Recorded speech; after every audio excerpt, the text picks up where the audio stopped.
Let's begin!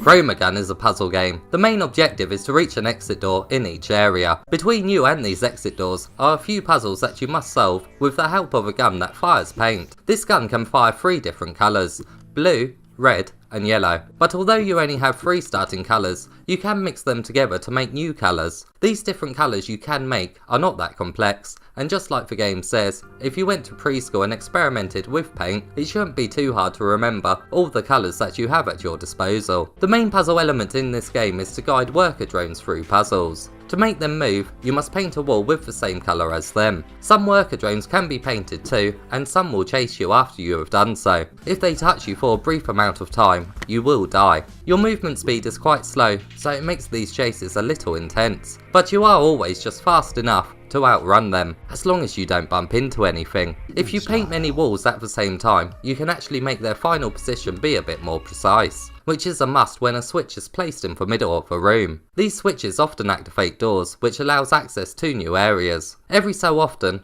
an area contains more than one puzzle to solve, so solving a series of puzzles is a must to reach these exit doors. You can't reset the colours you paint though, so if you make a mistake, you can't place it with the original colour. This makes trial and error in many of the puzzles become a hassle, as if you do want a wall or worker droid to return to its initial colour, you will have to restart the whole level. It's quite annoying, especially when you're in one of the areas that has a series of puzzles to be solved. You really do have to picture your every move in advance before you start applying the paint. It's a shame the game doesn't allow trial and error without the need of a restart after, as more often than not in puzzle games, visual experimentation can really help you come to the puzzle solution. Gameplay wise though, a lot of the puzzles would become so much easier if you was able to reset back to the initial colours. New puzzle elements are introduced as you progress, but not really at a quick enough pace. When they do appear, their gradual increase in difficulty is very good though. Beams appear that paint cannot be shot through. These require you to really think about the layout of an area, and can sometimes actually be a bit of guidance. As you know, the puzzle solution isn't found in that part. Floor tiles with electricity also make an appearance. If a worker droid goes over one,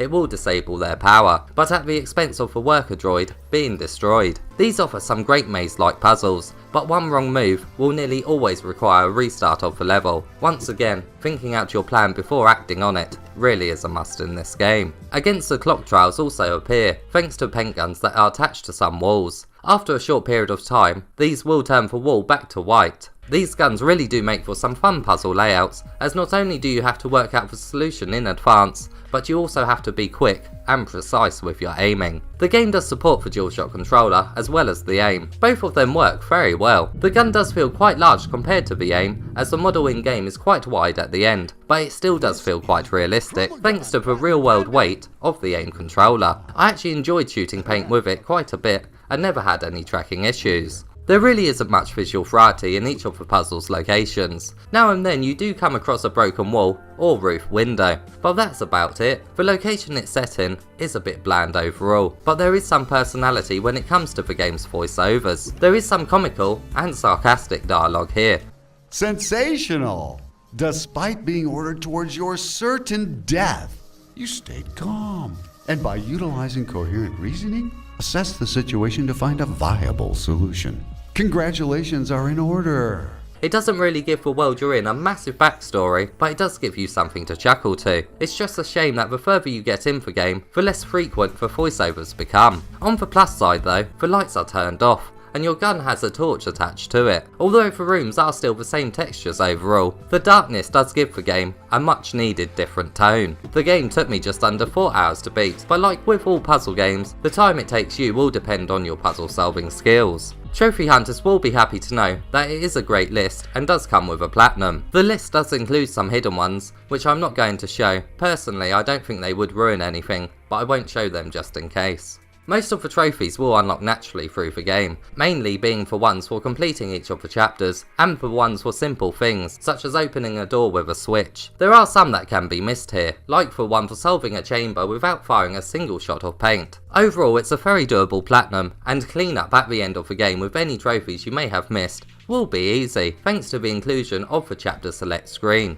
Now this game isn't bad, in fact, it's actually a very solid experience overall. It runs smoothly and I never had any game breaking issues with it, but unfortunately, I have recently played quite a few VR puzzle games, and this game just doesn't reach the same quality. The location it's set in is very basic, and hardly anything visually changes for the whole game. You're constantly getting deja vu, and even the gameplay does get a bit repetitive. Sure, now and then new gameplay elements are introduced, but it's not really at a quick enough pace at the beginning, as now and then you do come across a puzzle that can feel extremely like one of the ones before it. The only real difference is the layout of the area, and it can be slightly tedious to guide the worker drones through them. I do have mixed feelings with this game overall, as the third part of the game really mixes up all the puzzle elements you have learnt, and it does contain some of the more creative puzzles. You're certainly going to have to be more of a patient gamer with this game, as one wrong move will more often than not require a full restart of a level, and the slow movement of the player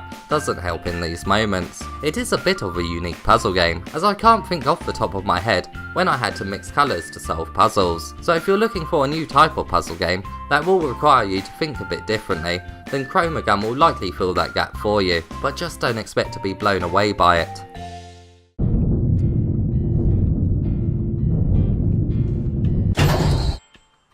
Welcome to the Chromatech Test Labs. You're here because you're the best of the best.